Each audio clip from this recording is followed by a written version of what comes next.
Hello everybody, ladies and gentlemen, my name is Elliot Cyrus, and today you are here, and the information I'm about to give you is based on trying to establish a secure password. Some people, I guess, have a misunderstanding and think that you have to be in a business to have a password, but you actually can have a password for anything. Anything that you think is worth protecting, you should definitely secure it and take the time to protect it. Now, the internet is a potentially dangerous place, not because of what it is, but the people that actually have access to it. Everyone has access to it. You think about cell phones, iPads, anything with an active internet connection. You can constantly have things and updates coming from the internet. Excuse me. Now, with that being said, everyone on the internet doesn't use it for the potential or the reasons that they should. Some people are unethical.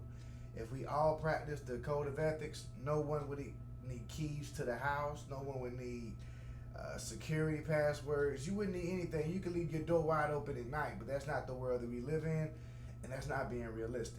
Excuse me. As an avid internet user, I can say that I've had problems with internet security and password problems. Anytime that someone comes in and invades your privacy, it's a terrible feeling, very, very bad feeling. And you have to understand that it will happen, can happen to you, unless you are proactive. And you have to be proactive, and I'm going to walk through some steps to show you how to be proactive. For starters, I wanted to say that we have some technical and non-technical personnel in attendance.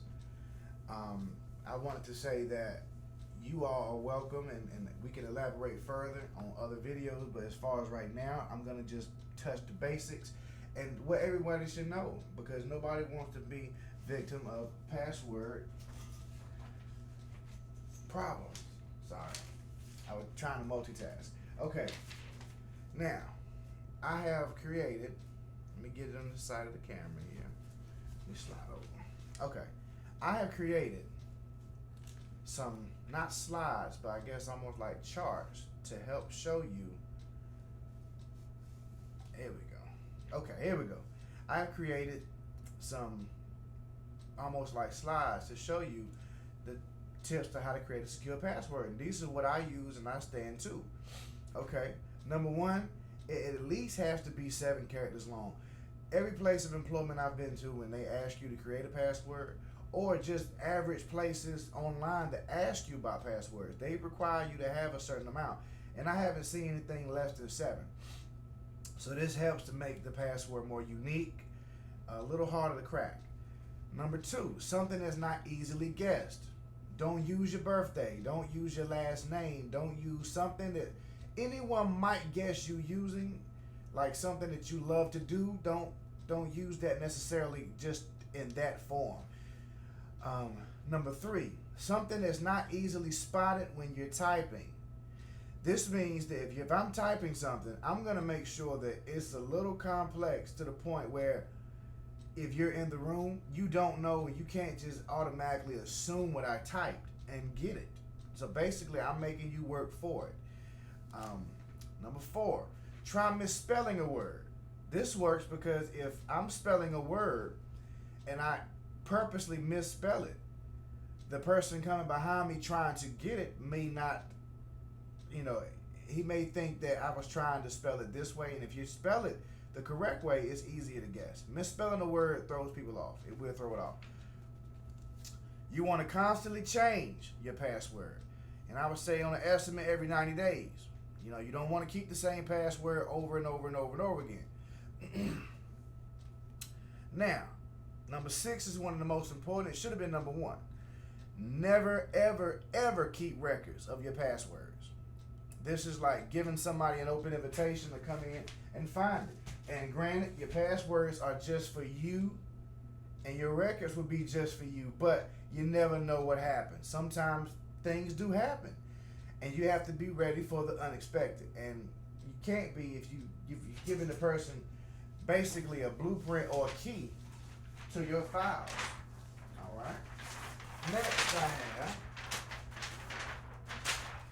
all right, I have dangers of security mistakes. Okay, one of the things I've seen a lot of people do, and I have myself at times, and I have tried to change this, trying to see the camera too. Uh, one of the dangers that one of the mistakes that I have made and other people have made, and I've seen other people make, are number one, using the same password words for multiple accounts. That's bad because if the person trying to get into your stuff, if this person gets one password, he or she can go through your entire world basically online and get into all of your files and have access to everything that you basically have online. And this is horrible. You don't want to let that happen. And number two, this is something I've never done because I guess I'm untrusting, and that's good to be untrusting. Trusting sites to remember your passwords, in my opinion, it's a bad idea. If you do research on it, and just from people I've talked to, and my personal opinion and personal experiences, I don't like to let a website remember a password, just because of the fact somebody is running that website. And I'm not saying that they would do this, but if it's easy to remember and a website has it, I think it's easier access for somebody else to get it. I'm just, I guess, untrusting, like I said, and that's not a bad thing. You have to be untrusting and ready to secure your stuff. You can't let anybody in. Okay, last page is going over some things here, and I will be wrapping my presentation up here. All right, passwords equal. Sorry, it's backwards. Okay, passwords equal security. Password is similar to a key to a door. It keeps you safe. It keeps you safe at night, all the time. It keeps you safe. You want to maintain that safety. These are examples of bad passwords. A series of numbers, your last name, birthday. One that's a little better is one with alternate lowercase and capital letters mixed in with different characters. You don't have to just limit yourself to just letters. You could do numbers, lowercase, capital letters. Like I said, mix it up. The harder you make it, the easier it's going to be to maintain and keep yourself safe. So the harder you make it, the harder it's going to make it for them. The problems or the things that can happen if you don't take heed to my warning and keep your security up to date. We have identity theft, stolen money, and your sensitive info can be out there in the world for people who don't need to be looking at it. Now moving on. Okay. Basically wrapping up, our world is not based on trust. That's the world we live in. It's based on technology, and people have ways to get around. There are loopholes in everything we do. So you have to be 4 steps ahead of the competition in order for you to remain safe. I do. I actually went out and got a Mac a few years ago, and I love Apple Macintosh products. And this is because it has, in my opinion, it has more security features than what I found on a PC. I've been in heated debates about this, but I'm very tight on my security. That's what I'm saying, and this is why I wanted to share my information with you all today. You have to, excuse me.